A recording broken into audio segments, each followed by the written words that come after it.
திருப்பதி ஏழுமலையான் கோயிலில் வைகுண்ட ஏகாதசி இலவச தரிசன டிக்கெட்டை வாங்க முயன்ற 6 பேர் உயிரிழந்த சம்பவம் பெரும் அதிர்ச்சியை ஏற்படுத்தியுள்ளது. முதல் முறையாக திருப்பதியில் கோயிலில் கூட்ட நெரிசலில் சிக்கி பக்தர்கள் உயிரிழக்கும் நிலைக்கு செல்ல காரணம் என்ன? ஆந்திராவில் தெலுங்கு தேசம் பாஜக கூட்டணி ஆட்சி நடைபெற்று வருகிறது. அங்குள்ள திருப்பதி ஏழுமலையான் கோயிலில் வைகுண்ட ஏகாதசியை ஒட்டி நாளை சொர்க்கவாசல் திறக்கப்பட்டு 19ஆம் தேதி வரை பக்தர்கள் அனுமதிக்கப்பட உள்ளனர்.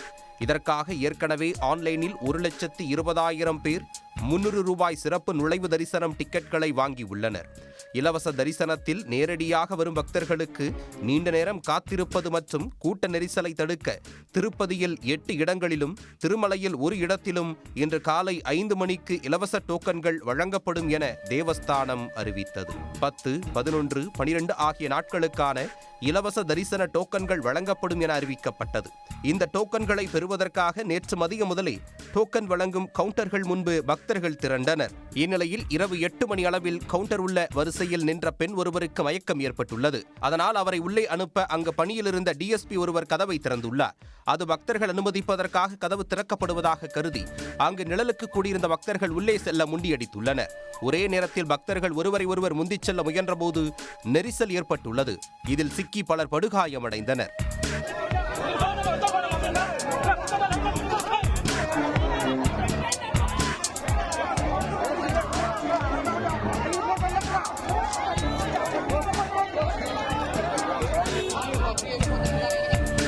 காயமடைந்தவர்களை உடனடியாக ஆம்புலன்ஸில் ஏற்றி திருப்பதி அரசு மருத்துவமனைக்கு சிகிச்சைக்காக கொண்டு செல்லப்பட்டனர்.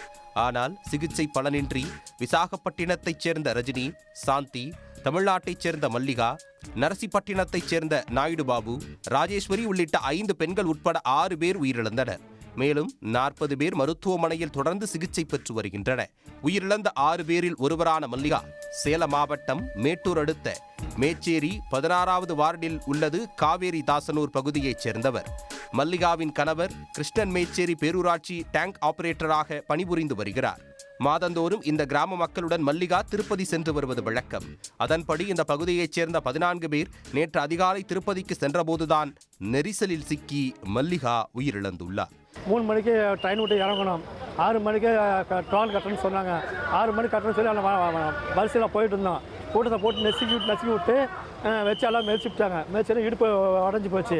அங்கேருந்து வரும்போது உயிர் போயிடுச்சு. சாப்பாடுக்கெல்லாம் திடீர்னு திறந்து விட்டாங்க. திறந்து விடக்கெல்லாம் படப்படப்படணும் ஓடக்கலை அந்த அம்மாவை போட்டு மெரிச்சுட்டாங்க. மெரிக்கெல்லாம் நாங்கள் 5 பேர் சேர்ந்து தூக்கி மீதி பேர் 5 பேர் எங்களோட வந்து உள்ளே போயிட்டாங்க கோயிலுக்கு. இப்போ நாங்கள் வந்து எங்கள் அம்மா தூக்கி ஆட்டோ வச்சு 4 பேர் ஏற்றி கொண்டு போய் ஆஸ்பத்திரிக்கு கொண்டு போங்க. ஆஸ்பத்திரியில் எலும்பு கட்டாகி போச்சு, ஆப்ரேஷன் பண்ணணும்னு சொன்னாங்க.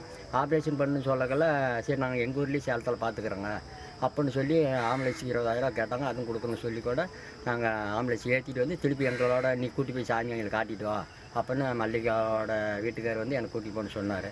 அப்புறம் நாங்கள் கூட்டிகிட்டு பாதி தூரம் நடப்பாத வரைக்கும் சீப்பு பேசிக்கு போனோங்க. போகல திடீர்னு மறுபடியும் நெஞ்சு வலிக்குன்னு சொல்லி திருப்பி ஆஸ்பத்திரிக்கு கொண்டு போய்க்கிறோம். கொண்ட போக்கில் இறந்துருச்சு. திருமலை திருப்பதியில் அதிக அளவில் பக்தர்கள் கூட்டம் வந்து கதவுகளை உடைத்துச் சென்றது போன்ற சம்பவங்கள் நடந்தாலும் ஒரு உயிரிழப்போ அல்லது காயமடைந்த சம்பவமோ நடைபெற்றதில்லை என்றும் தற்போது நடைபெற்ற சம்பவம் அரசின் கவனக்குறைவே காரணம் என ஆந்திர மாநில மார்க்சிஸ்ட் கம்யூனிஸ்ட் கட்சி குற்றம் சாட்டியுள்ளது. పెద్ద సంఖ్యలో జనం వస్తారని అందరికీ తెలుసు. ప్రతి సంవత్సరం వేల సంఖ్యలో లక్షల సంఖ్యలో జనం వస్తారు, భక్తులు పెద్ద ఎత్తున వస్తారని చెప్పి తెలిసినా దానికి అవసరమైన ముందస్తు ఏర్పాట్లు లేకపోవడం అనేది విషాదకరమైనటువంటిది. ప్రతిరోజు చర్చిస్తూనే ఉన్నారు, ప్రతిరోజు ఏదో చేస్తున్నట్టుగానే కనిపిస్తున్నారు. కానీ ఆచరణలోకి వచ్చేటప్పటికి జనం వచ్చే సమయానికి ఈ రకంగా జరగడం అనేది ఏమాత్రం ఈరోజు చాలా అన్యాయమైనటువంటిది, విషాదకరమైనటువంటిది. గతంలో అనేక వైకుంఠ ఏకాదశులు చూసాం. తిరుమల కొండ మీద జనం ఎక్కిపోయి గేట్లు బద్దలు కొట్టుకొని బయటకు వచ్చిన సందర్భాల్లో కూడా ఒక్క మనిషికి చిన్న గాయం అయినటువంటిది లేదు. ఇంత అంటే ఈరోజు ఒక 4 చనిపోవడం, ఈరోజు ఇంకా అదనంగా ఎవరి పరిస్థితి ఎట్టుంటుందో అర్థం కానటువంటి పరిస్థితికి பூர்த்தி பாத்தியத பிரபுத்துவானதே. இந்த சம்பவத்தில் காயமடைந்தவர்கள் மருத்துவமனையில் அனுமதிக்கப்பட்டு சிகிச்சை அளிக்கப்பட்டு வருவதாகவும் 6 பேரை தவிர வேறு யாரும் உயிருக்கு ஆபத்தான நிலையில் இல்லை என திருப்பதி மாவட்ட ஆட்சியர் தெரிவித்துள்ளார். ఇద్దరిని గుర్తించడం జరిగింది. ఒకళ్ళు ఫ్రమ్ తమిళనాడు సేలం నుంచి వచ్చున్నారు, ఇంకొకళ్ళు ఫ్రమ్ నర్సీపట్నం నుంచి వచ్చున్నారు, ఇంకో నలుగురు ఐడెంటిటీ ఎస్టాబ్లిష్ చేస్తున్నాం. మరో 1-2 అవర్స్ ఎస్టాబ్లిష్ చేస్తాం. మిగతా 34 మందిలో కూడా 10 మంది స్విమ్స్ హాస్పిటల్లో ఉన్నారు, అడ్మిట్ అయి ఉన్నారు. వాళ్ళందరూ స్టేబుల్గా ఉన్నారు. రియా హాస్పిటల్లో 24 మంది అడ్మిట్ అయి ఉన్నారు. వాళ్ళల్లో ఒక 5గురికి ఫ్రాక్చర్స్ ఉన్నాయి. బట్ ఆల్ 24 పీపుల్ కూడా అవుట్ ఆఫ్ డేంజర్ ఉన్నారు. అంతా వైద్యం అంతా కూడా emergency medicine all specialist doctors అందరూ కూడా வெண்டனே ரெஸ்பாண்ட் இக்கடே உன்னிடம் జరిగింది. இந்த சம்பவத்தில் புலனாய்வுத்துறை தோல்வியடைந்துள்ளதாகவும் நடந்த சம்பவம் குறித்து அறிக்கையாக தயாரித்து முதலமைச்சர் சந்திரபாபு நாயுடுவிடம் ஒப்படைக்கப்படும் என அறங்காவலர் குழு தெரிவித்துள்ளது. ஓவர் கிரவுட், अनएक्सपेक्टेड क्राउड, ये अनफॉर्चुनेट इंसिडेंट. तो थोड़ा बहुत आइडिया आए, ये बोल के नहीं, थोड़ा बहुत आइडिया आए. ऐसा होता बोल के हम नहीं सोचे. तो थोड़ा इंटेलिजेंस का भी रिस्पॉन्सिबल लेना है. तो कल सीएम साहब सब बताएंगे. आज रात को पूरा रिपोर्ट आएगा. இந்த விபத்திற்கு காரணம் டிஎஸ்பி ஒருவர் வரிசைகளுக்கான கியூ லைன் திறந்ததால் நடந்ததாக கூறப்படுகிறது. அது குறித்து முழு விசாரணை அறிக்கை வந்த பின்னர் மற்றவை தெரிய வரும் என திருமலை திருப்பதி தேவஸ்தான செயல் அதிகாரி ஷாம்லா ராவ் தெரிவித்துள்ளார். விபத்து குறித்து தகவல் அறிந்த முதலமைச்சர் சந்திரபாபு நாயுடு, அறங்காவலர் குழு தலைவர் PR நாயுடு, மாவட்ட ஆட்சியர் வெங்கடேஸ்வர், SP சுப்பாராயுடு ஆகியோருடன் காணொலி காட்சி மூலம் ஆய்வு நடத்தினார். இறந்தவர்களின் குடும்பத்தினருக்கு 25 லட்சம் ரூபாய் இழப்பீடு வழங்கப்படும் ஆந்திர மாநில உள்துறை அமைச்சர் அனிதா தெரிவித்துள்ளார். இது முற்றிலும் துரதிருஷ்டவசமான விபத்து.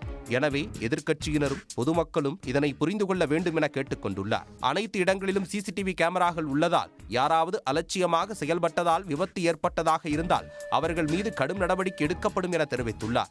ఎవరైతే ఇందాక మీరు అన్నారు కొన్న సమన్వయ లోపమా లేకపోతే ఏదైనా పోలీస్ వైఫల్యమా లేకపోతే అడ్మినిస్ట్రేషన్ వైఫల్యమా ఏది అన్నది చాలా క్లియర్ గా సీసీ కెమెరాస్ ప్రతి చోట ఉన్నాయి. మీకు తెలుసు, ప్రతి చోట ఉన్న సీసీ కెమెరాలో ఏం జరిగింది అన్నది కూడా మేము అధ్యయనం చేసుకుంటాం. ప్రతి ఒక్కటి కూడా ఎంక్వైరీ జరుగుతుంది. ఇప్పటికే ఒక ప్రాథమిక నివేదిక అన్నది SP గారు, కలెక్టర్ గారు కలిపి ఈ రోజు ముఖ్యమంత్రి గారికి మాకు కూడా అందజేస్తున్నారు. బాధ్యులు ఎవరైనా కూడా బాధ్యతారహితంగా పనిచేస్తే వాళ్ళ మీద ఎట్టి పరిస్థితుల్లోనూ కూడా చర్యలు ఉంటాయి. కంపల్సరీగా ప్రభుత్వపరమైన చర్యలు ఉంటాయి. అందులో కూడా వెనకాడే పరిస్థితి లేదు. ఫర్దర్ గా ఎటువంటి సంఘటనలు జరగకుండా చూసుకునే బాధ్యత కూడా తీసుకుంటాం. திருப்பதியில் முதல் முறையாக வைகுண்ட ஏகாதசிக்கு சுவாமி தரிசனத்திற்கு சென்றபோது கூட்ட நெரிசல் ஏற்பட்டு 6 பேர் உயிரிழந்த சம்பவம் உலகம் முழுவதும் உள்ள ஏழுமலையான் பக்தர்களை அதிர்ச்சியடைய வைத்துள்ளது. உடனுக்குடன் செய்திகளை தெரிந்து கொள்ள சன் நியூஸ் பெல் ஐகானை கிளிக் பண்ணுங்க.